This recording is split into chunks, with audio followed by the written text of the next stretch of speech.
Hello friends, स्वागत है आप सभी का आपके अपने यूट्यूब चैनल पर। आज हम सभी इस वीडियो लेक्चर के माध्यम से एक अगला सेट सीखने वाले हैं यूपी टेट 2021 की तैयारी के लिए, प्रैक्टिस सेट नंबर 2। इसके पहले एक सेट आपको प्रैक्टिस सेट कराया जा चुका है और अगला सेट आपका ये है। इन सेट्स में जैसा कि इनकी विशेषता यही है कि इसमें प्रीवियस ईयर के क्वेश्चन पेपर से क्वेश्चंस भी लिए गए हैं और कुछ मिक्स्ड क्वेश्चन बीच में आपको मिलते रहेंगे। तो दोनों प्रकार के प्रश्नों का समायोजन किया जाएगा जिससे आपको बेहतर समझ विकसित हो सके कि आपके परीक्षा में इस प्रकृति के प्रश्न पूछे जाते हैं और साथ ही साथ उनसे संबंधित कॉन्सेप्ट को भी यहाँ पर आपको बताया जाएगा। ठीक है, जहां संभव होगा आपको फास्ट मेथड भी बताया जाएगा। वैसे ज़्यादातर बच्चे हमारे साथ जो जुड़े हैं वो थोड़ा सा मैथमेटिक्स में एवरेज हैं, तो उनको भी ध्यान में रख करके चलना है। तो आप यहाँ से सीखिए, बेहतर से बेहतर अपना अभ्यास करिए और आप अपनी स्पीड को इंक्रीज करिए। जहां भी आवश्यकता होगी मैं आपको तरीके बताऊंगा। ठीक है, आप देखिए और समझिए। अब देखिए यहाँ पर फर्स्ट क्वेश्चन आपके सामने है। 240 अंकों की एक परीक्षा में किसी परीक्षार्थी ने 52 अंक अर्जित किया। पाई आलेख में इसका संगत कोण है। ठीक है, कितने अंकों की परीक्षा है? 240। उसमें एक परीक्षार्थी को मिले कितने? 52 अंक। और आपको यह बताना है कि पाई आलेख, देखिए पाई आलेख में इसका कोण कितना बनेगा, संगत कोण। तो आपको मैं ये बता दूं, सबसे पहले आप सभी जानते हैं कि जो पाई आलेख होता है ऐसे दर्शाया जाता है। आप अक्सर देखते हैं कि पाई में ऐसे डिवीजन बना दिए जाते हैं, ऐसे डिवाइड कर दिया जाता है और इनके कोणों को ऐसे दर्शा दिया जाता है कि ये इतने कोण है, ये इतना कोण है। जैसे ये मान लीजिए आपका 30 दे दिया, यहाँ पर 120 दे दिया, ऐसे टाइप से आपको चीजें दे दी जाती हैं। ठीक है, तो मान लीजिए ये वाला 130 हो गया। अब देखिए 130 120 कितना हो गया आपका? 130 120 आपका 250 हो गया, ये 280 हो गया, कुल 360 होता है। पाई का टोटल मान 360 होता है क्योंकि एक वृत्त की संरचना हो जाती है। ठीक है, तो सबसे पहले तो मैं आपको ये बता दूं, इसी तरीके से ये कोण डिवाइड होते हैं। कुल 360 में करना है तो 250 यही हो गया आपका और 280 हो गया, 300 आपका। देखिए यहाँ से 80 और लेना पड़ेगा। ठीक है, ये आपका इस तरीके से मान लीजिए एक पाई में इसी तरीके से आपको डिवीजन दिए होते हैं जब भी पाई ग्राफ पर आपको दिया जाता है। पाई ग्राफ का मतलब एक पूरा वृत्त। तो आप ये समझिए कि जैसे यहां पर कुल अंक 240 है और उसको पाई आलेख में बनाना है, कोण का मान बताना है। तो आप ये बताइए कुल परीक्षा के अंक कितने हैं? 240। 240 अंक किसको प्रदर्शित करेगा? अगर पाई पे लेंगे तो कुल 240 और यहां कुल एंगल अगर आपको बोला जाए तो पूरे पाई का कुल मान होता है 360, यानी पाई आलेख का मतलब पूरा एक वृत्त। तो कुल अंक बराबर 360 डिग्री लिया जा सकता है। यहां पर देखिए 240 अंक है। ठीक है, यहां पर क्या है? यहां पर अगर बात करें तो 240 अंक है कुल में।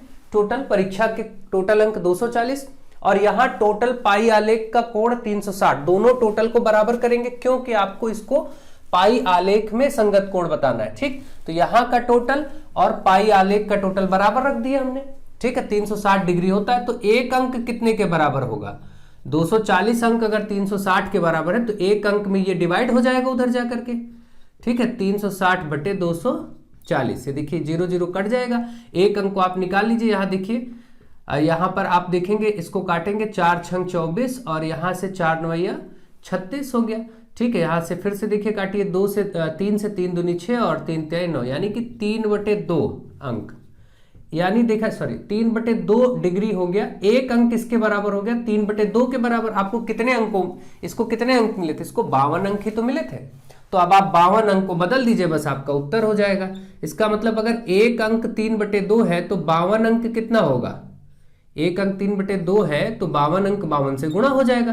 भाई जब एक का मान पता चल जाता है, जैसे एक पेन का मूल्य 5 रुपए है तो 7 पेन का मूल्य 7 × 5 = 35 गुणा कर देंगे। इसी तरह से एक अंक का पाई आलेख पर मान 3/2 डिग्री है तो 52 अंक आप इसको मिले थे इस स्टूडेंट को, तो 52 के लिए क्या होगा? बस गुणा ही तो करना है।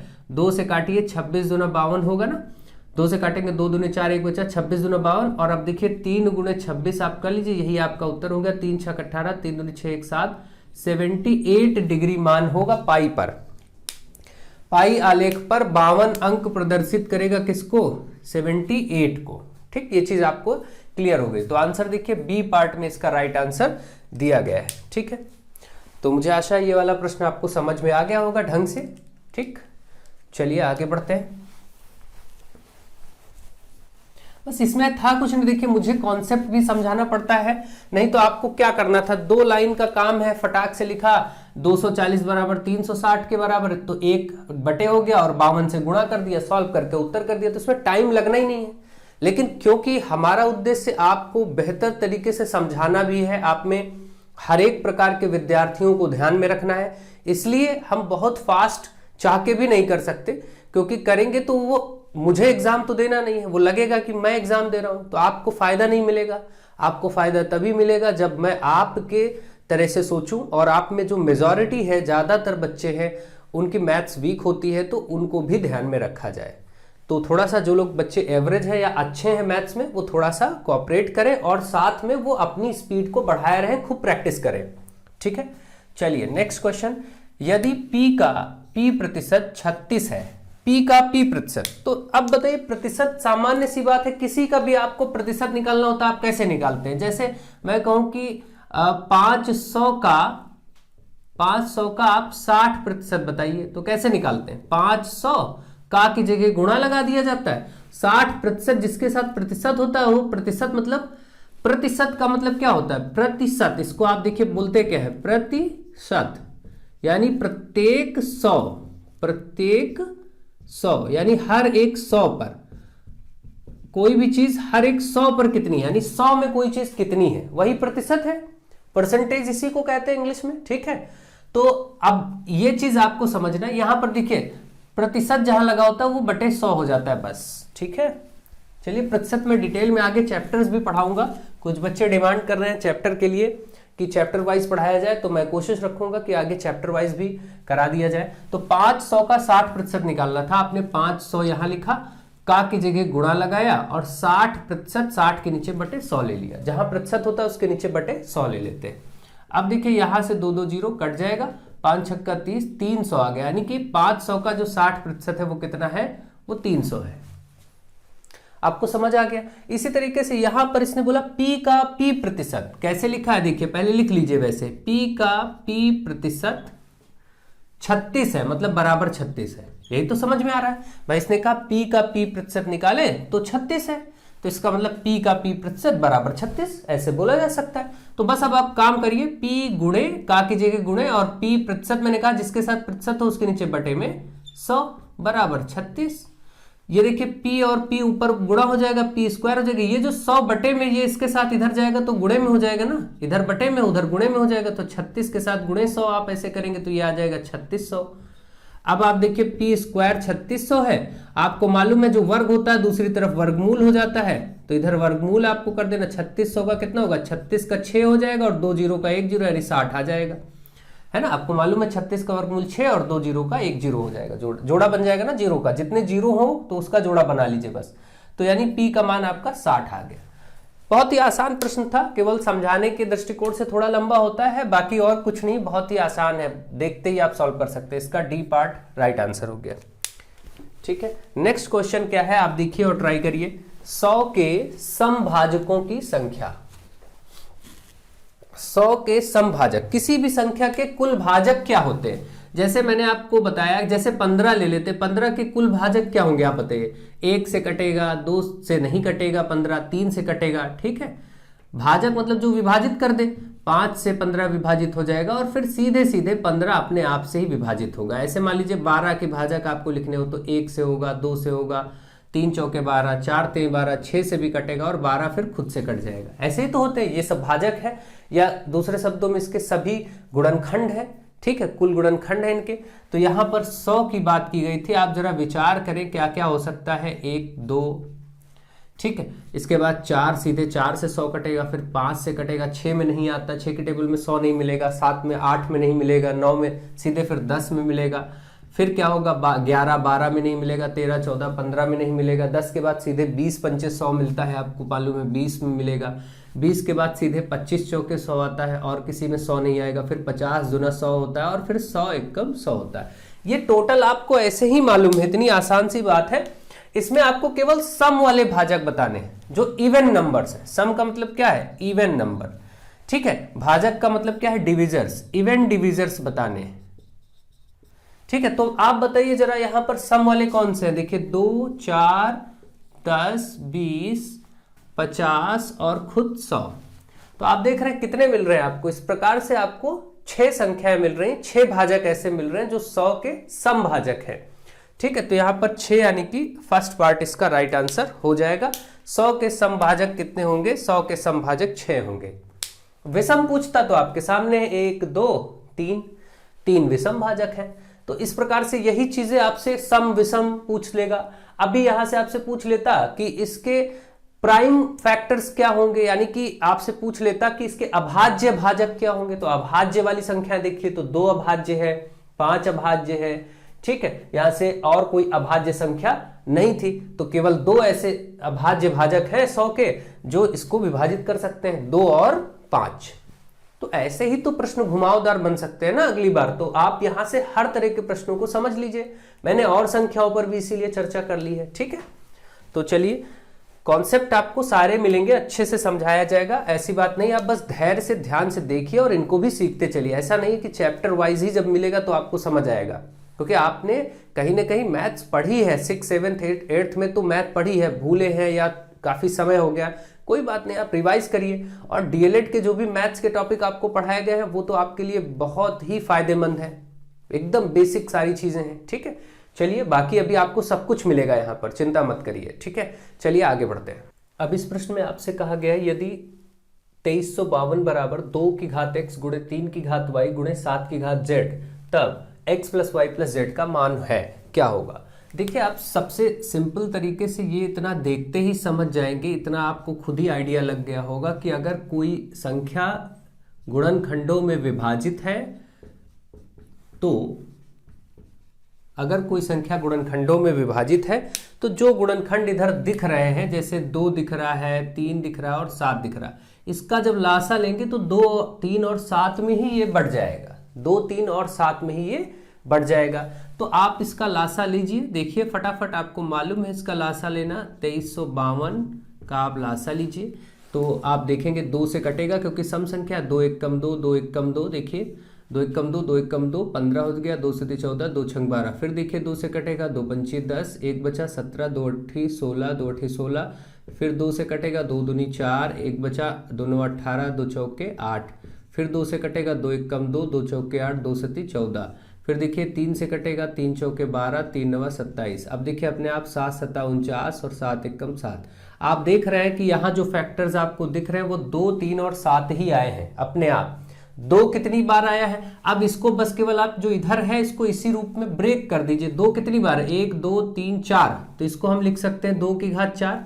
भाई देखिए 2 1 2 3 4 बार आया, तो ऐसे लिख सकते हैं। इस 2352 को, इस 2352 को का ही तो ये सब फैक्टर है, तो इसको ऐसे लिखेंगे। 3 एक ही बार है तो 3 की घात 1 लिख दीजिए, एक बार है। 7 2 बार है तो यहाँ पर 7 की घात 2 लिख दीजिए, बस कोई दिक्कत नहीं। और उधर जो था उसको वैसे उतार दीजिए, 2 की घात x गुणे 3 की घात y गुणे 7 की घात z।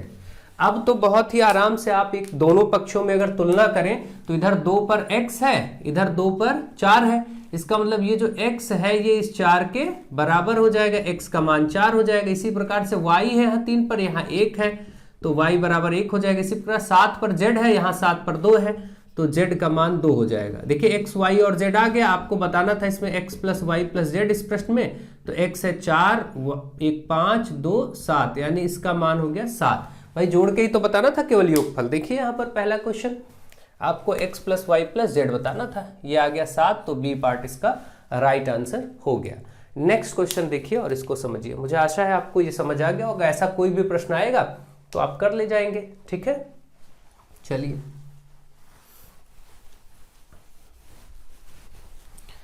अगला प्रश्न करिए और उसका आंसर बताइए। नेक्स्ट क्वेश्चन है 15 सेंटीमीटर भुजा वाले किसी घन में 3 सेंटीमीटर भुजा वाले कितने घन काटे जा सकते हैं, ठीक है। तो अब 15 सेंटीमीटर भुजा वाला एक घन है, कोई बड़ा सा घन है, इसमें से 3-3 सेंटीमीटर के ऐसे कितने घन काटे जा सकते हैं, इस तरीके की बात वो आपसे कर रहा है। ऐसे छोटे छोटे घनों में अगर काटना हो इस तरीके के, तो ऐसे 3-3 सेंटीमीटर के कितने घन काटे जा सकते हैं, जबकि बड़ा वाला कितना है 15 सेंटीमीटर भुजा का है।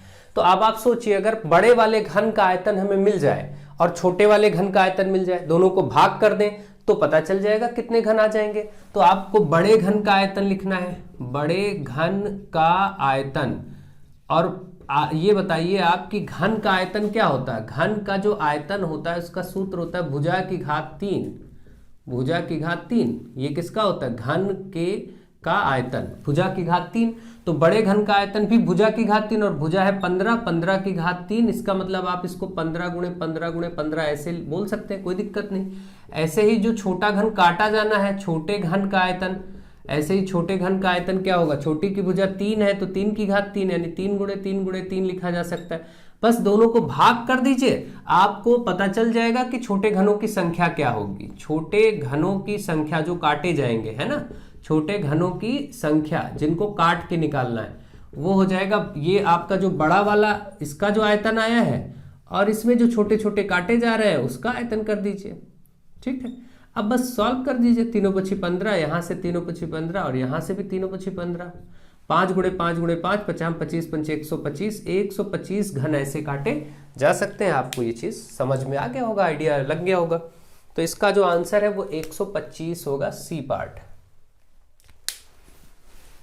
ठीक है, बहुत ही आसान प्रश्न था। ऐसे प्रश्न कुछ भी आपसे पूछे जाए कभी भी तो आप आराम से ऐसे ही सॉल्व कर दीजिए, दोनों का आयतन निकालिए, भाग कर दीजिए, बस और कुछ नहीं।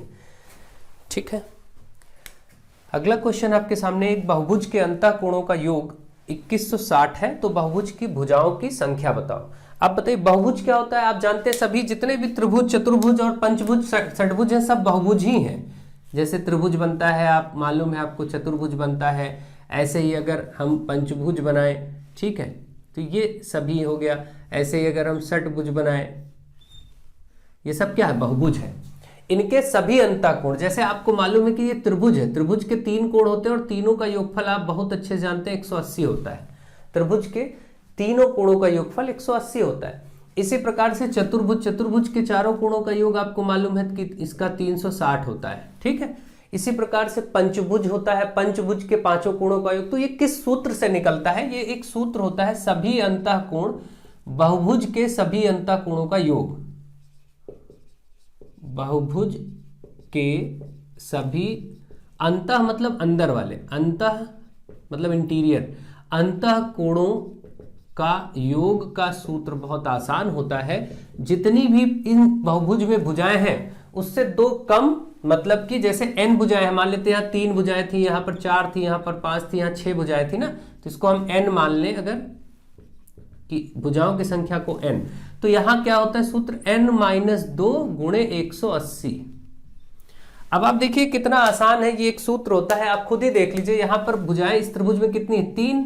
तो 3 में से आप क्या करेंगे? 2 कम करेंगे तो 1 ही बचेगा, 1 गुणे 180 करेंगे, 180 आ जाएगा। इसका देखिए 4 है, 4 में से 2 आप कम करेंगे तो 2 ही बचेगा, इसको जैसे आप 180 से गुणा करेंगे 360 आ जाएगा। यहां पर देखिए 5 था, 5 में से आप 2 कम करेंगे, 3 आएगा, 3 गुणे 180, 18 × 54, तो इसका 540 हो जाएगा। ठीक है, षटभुज के सभी कोणों का योग अगर आपको निकालना हो तो 6 है, 6 भुजाएं, 6 में से 2 कम करेंगे क्योंकि n-2 गुणे 180 होता है ना। टोटल सभी कोणों का अगर हमको योग बताना है, इस षटभुज के सभी कोणों का योग, तो इसमें से 2 कम करिए, 4 बचेगा, इसको 180 से गुणा करिए, 18 × 4 = 72, 720 हो गया। ठीक है, तो इसका देखिए 720 हो गया, सभी कोणों का योग। ये बड़ा आसान सा तरीका होता है, मैंने आपको कॉन्सेप्ट थोड़ा सा आइडिया दे दिया। अब आप कुछ नहीं, सॉल्व करिए। आपको सभी कोणों का योग दे भी रखा था, बहुभुज के सभी कोणों का अंतर, ये जो योग है ये दे रखा है, कितना? 2160 बराबर n-2 गुणे 180। बस कुछ नहीं, 180 को इधर ले आइए। ठीक है, 2160 बटे 180 हो जाएगा, क्योंकि उधर गुणे में है, इधर बटे में हो जाएगा। इस तरफ n-2 सॉल्व करिए फटाफट। 6 × 18, इसको 6 से काट दीजिए, 6 से इसको काटा, 6 × 18, इसको 6 से काटेंगे तो 6 × 18, 6 × 36 आ जाएगा। फिर 3 से इसको काट दीजिए, 3 × 3 = 6, 12 आ गया।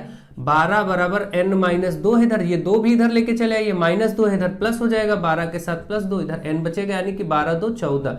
जो n का मान है वो 14 आ गया। इसका मतलब इस भुजा में, इस बहुभुज में 14 भुजाएं थीं।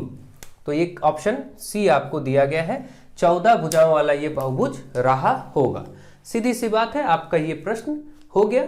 कोई दिक्कत की बात नहीं। इस कॉन्सेप्ट को भी आपने समझ लिया होगा कि सूत्र का मतलब क्या है। जो भी बहुभुज हो उसमें से जितनी भुजाएं हो उससे 2 कम करके 180 से गुणा कर दे तो उसके सभी कोणों का, अंतः कोणों का योगफल आ जाता है। ठीक, जैसे मैं अभी कुछ भी आपसे बोलूं कि भाई 7 भुजाओं वाला बहुभुज है, जरा इसके सभी अंतः कोणों का योगफल बताओ, तो आप 7 में 2 कम करेंगे 5 आएगा, उसको 180 से गुणा कर दीजिए बस। तो कितना हो जाएगा, देखिए 5 18 पंचे, यहां पर 90 हो जाएगा ना, 900। ठीक है, देखिए 5 5 40, 5 एकम 5 4 9। ठीक, इस तरीके से आपको केवल करना है और कुछ भी नहीं है, कोई दिक्कत की बात नहीं है। ठीक, आप समझ जाएंगे और कर लेंगे। ठीक, तो मैं आगे बढ़ता हूं। आप, मुझे आशा है आपको ये सब समझ में आ रहा होगा बेहतर तरीके से। वीडियो को खूब शेयर करिए, अपने फ्रेंड्स तक पहुंचाइए और सारे फ्रेंड्स को इस चैनल पर इनवाइट करिए। जितने ज़्यादा लोग जुड़ेंगे उतना ही बेहतर होगा। आप सब इतना सहयोग जरूर करें ताकि हम सब भी आगे बढ़ते रहें। जितने भी आपके लोग हैं जानने वाले, उनसे सब्सक्रिप्शन करवाइए, सब्सक्राइब कराइए और उनको इस चैनल पे जोड़िए। ठीक है, चलिए आगे बढ़ते हैं। अब देखिए आपके सामने जो प्रश्न है इसमें पूछा गया सबसे छोटा ऋणोत्तर अभाज्य पूर्णांक है।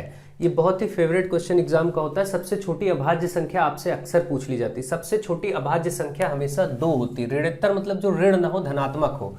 तो सबसे छोटी अभाज्य संख्या आप याद रखेंगे 2 है। ठीक है, 2 क्या है, सबसे छोटी, यहीं से अभाज्य संख्या की शुरुआत होगी। सबसे छोटी अभाज्य संख्या, इसको आपको हमेशा ध्यान रखना है। अभाज्य संख्या क्या है, 2 है। तो देखिए कभी तो इसको ऐसे पूछता है सबसे छोटी अभाज्य संख्या, यहां पर पूछ लिया सबसे छोटी ऋणोत्तर अभाज्य संख्या, तब भी 2 है। कभी पूछेगा वह एकमात्र अभाज्य संख्या बताइए जो सम हो। आप एक बात और याद रखें, इसके बाद कोई ऐसी सम संख्या नहीं है। देखिए 2 आप देख रहे हैं, 2 अभाज्य भी है और सम संख्या भी है, क्योंकि 2 सम होता है ना, आपको मालूम है, इवन नंबर। 2 ही इकलौता ऐसा नंबर है जो कि सम भी है, यानी इवन है, सम भी है और अभाज्य भी है। बाकी कोई सम संख्या अभाज्य नहीं हो सकती। कारण, क्योंकि आपको मालूम है 2 के बाद अगर आप 4 लेते हैं तो 4 2 से कट ही जाता है, 6 भी 2 से कट जाता है। और अभाज्य संख्या की परिभाषा क्या होती है कि अभाज्य संख्याएं वे होती हैं जो स्वयं से कटे या फिर 1 से, यानी स्वयं से विभाजित हो या 1 से। तो 2 के लिए देखिए 2 तो स्वयं से भी विभाजित होता है और 1 से भी होता है, इसलिए 2 तो मिल जाता है। लेकिन इसके बाद कोई भी सम संख्या, 4 जैसे आप लेते हैं तो देखिए 4 से कटेगा, 1 से कटेगा, साथ ही साथ 2 से भी कट जाएगा, तो ये अभाज्य नहीं हुई। कोई भी और आगे सम संख्या वो 2 से तो कट ही जाएगी ना, इसलिए आगे कोई भी अब ऐसी सम संख्या नहीं है जो अभाज्य हो। लेकिन 2 एकमात्र ऐसी संख्या है जो सम भी है और अभाज्य भी है। तो कभी कभी ये भी प्रश्न पूछ लिया जाता है कि सम अभाज्य संख्या कौन सी है, तो 2 होगा। ठीक है, ध्यान रखेंगे। या एकमात्र ऐसी अभाज्य संख्या जो सम है, ऐसे पूछ ले तो भी आप 2 बताएंगे।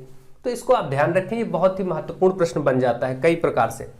अब आगे है संलग्न चित्र में स्टार के स्थान पर क्या होगा।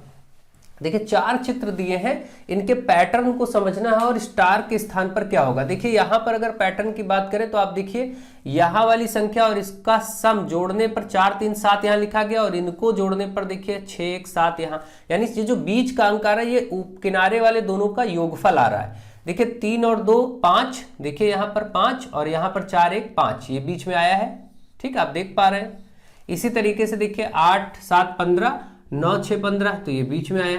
तो इसी प्रकार से यहां भी होगा 6 5 11 और 7 4 11 हो रहा है। इसका मतलब ये जो स्टार के स्थान पर है वो 11 आ जाएगा। कितना आ जाएगा, 11। तो इसका ऑप्शन डी राइट आंसर है, 11। ठीक है, तो इस प्रकार से आप समझ पा रहे होंगे, ऐसे प्रश्न पूछे जा रहे हैं और ये सब पूछे गए प्रश्न हैं आपसे।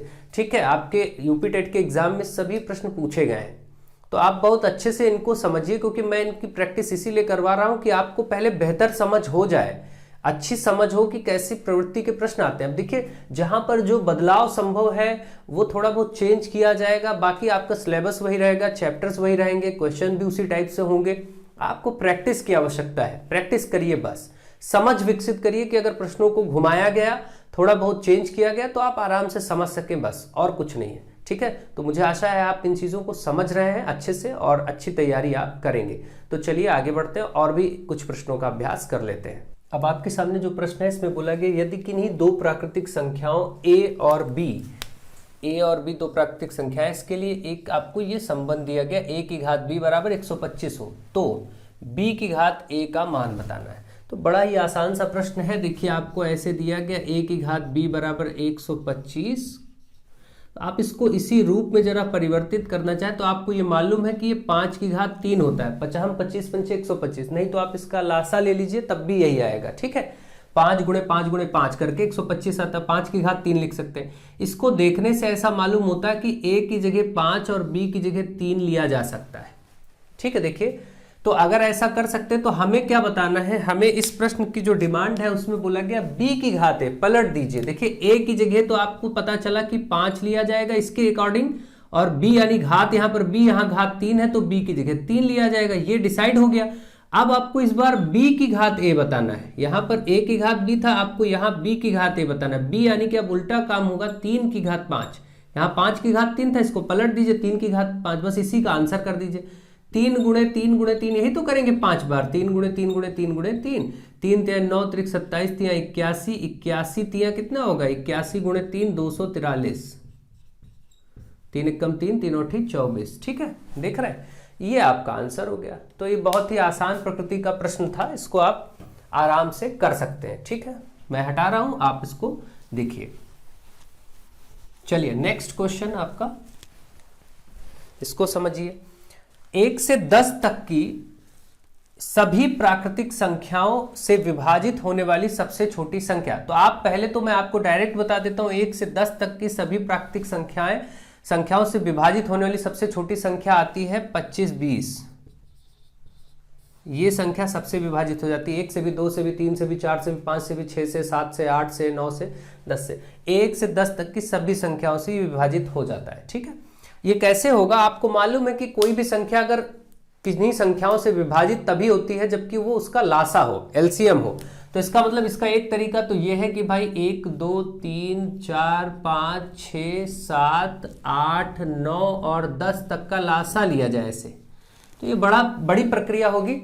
जिनको थोड़ा सा लासा का आइडिया है वो ये समझ सकते हैं कि जितनी भी बड़ी से बड़ी संख्याओं की घात बनती है वही लासा में लिया जाता है। अगर आइडिया है नहीं तो आप इसका लासा ले लीजिए, कोई दिक्कत नहीं। पहले 2 से काटते चले जाइए, फिर 3 से करिए, ऐसे करके जब सबको गुणा करेंगे तो आपको यही अंक मिलेगा, एलसीएम मिलेगा कितना, 2520। ये ऐसी सबसे छोटी संख्या होती है जो कि 1 से 10 तक की सभी संख्याओं से कट जाएगा। दूसरा तरीका इसका यह है कि हम छोटी संख्याओं को छोड़ दें, जैसे कि 2 को ले ही ना लासा लेते समय, क्योंकि 4 में 2 तो मिल ही जाएगा। 3 को हम ले ही ना, क्योंकि 3 6 में मिल जाएगा। 4 को भी हम ना लें क्योंकि 4 8 में मिल जाएगा। 5 को भी हम ना शामिल करें क्योंकि 5 10 में शामिल होगा, मिल जाएगा। ठीक है, तो अब अगर देखा जाए तो और कोई संख्या नहीं। अब आपके सामने 6 7 8 9 और 10, इनका अगर हम लासा लेते हैं तो देखिए आराम से आप इसका लासा ले सकते हैं। 2 से करें तो 2 तिहाई 6, 7 और 2 चौके 8, और यहाँ पर 9 और 2 पंचे 10। ठीक है, यहाँ पर देखिए आप 2 से अभी भी करना बाकी है, 2 दूनी 4 और 9 और 5 अभी भी 2 से होगा। ठीक है, यहां से हो जाएगा आपका, फिर 3 से 3 एकम 3, फिर 3 5 और 7। देखिए यही तो आएगा आगे, देखिए 3 5 और 7 बचा, यही आएगा। तो अगर गुणा करें 2 दूनी 4 दूनी 8, 8 8 त्रिक 24, 24 हो गया। 24 को 24 तिया 72 हो गया। 24 तिया 72, 72 पंचे कितना होगा 72 गुणे 5 गुणे 7 कर लीजिए आगे। 5 दूनी 10, 5 सत्ते 35, 1 36 गुणे 7, जरा इसको करिए 0 7 0 0 7 6 42 के 2, 4 7 21, 21 4 25। आप देख रहे हैं ये 2520 आ गया। चाहे आप ऐसे लासा लें या सभी संख्याओं का लासा लें, आएगा 2520 ही। तो 2520 ऐसी मिनिमम सबसे छोटी संख्या है जो कि इन 1 से 10 तक की सभी संख्याओं से कट जाता है। लेकिन ये जो ऑप्शन है इनमें कहीं 2520 नहीं दिया गया। तो आप 2520 का मल्टीपल ले सकते हैं। 2520 का देखिए ये संख्या जो है 2520 का डबल है। देखिए 2520 का 2 गुना करेंगे, 2 से मल्टीप्लाई करेंगे तो यही आएगा ना। तो यही संख्या होगी जो कि आराम से कट जाएगी। भाई 2520 लिखा ही है, गुणे में 2 और लिखा, मान लीजिए इस संख्या को ध्यान दें तो भी तो ये 2520 चाहे जिससे गुणा करेंगे 1 से 10 तक की सभी संख्याओं से ये कट ही जाएगा। इससे क्या करना है, अब इसके मल्टीपल में जितनी भी संख्या, चाहे आप 2 से गुणा करिए, 3 से गुणा करके बना दीजिए, जो भी संख्या बनेगी वो संख्या कट जाएगी, लेकिन वो इसका गुणज होनी चाहिए। ठीक है, आप समझ रहे हैं, देखिए इसी का डबल था ये, इसलिए ये संख्या ही ऐसी छोटी संख्या दिए गए विकल्पों में है। अगर इन विकल्पों में कहीं 2520 दिया होता तो उसी को टिक करते, और ज्यादातर 2520 आपको दे भी दिया जाता है। अगली बार हो सकता है आपको प्रश्न ऐसा 2520 दे के दे दिया जाए। तो आप तैयार रहें और समझें इन चीजों को, कैसे होगा इसका कॉन्सेप्ट मैंने आपको बता दिया है, कोई प्रॉब्लम की बात नहीं है, आप अच्छे से समझ गए होंगे। तो मुझे आशा है आप इन प्रश्नों को अच्छे से एंजॉय कर रहे हैं और आपके लिए ये बहुत हेल्पफुल है। तो आप ज्यादा से ज्यादा वीडियो को शेयर करिए, चैनल को सब्सक्राइब करिए। Thank you to all of you.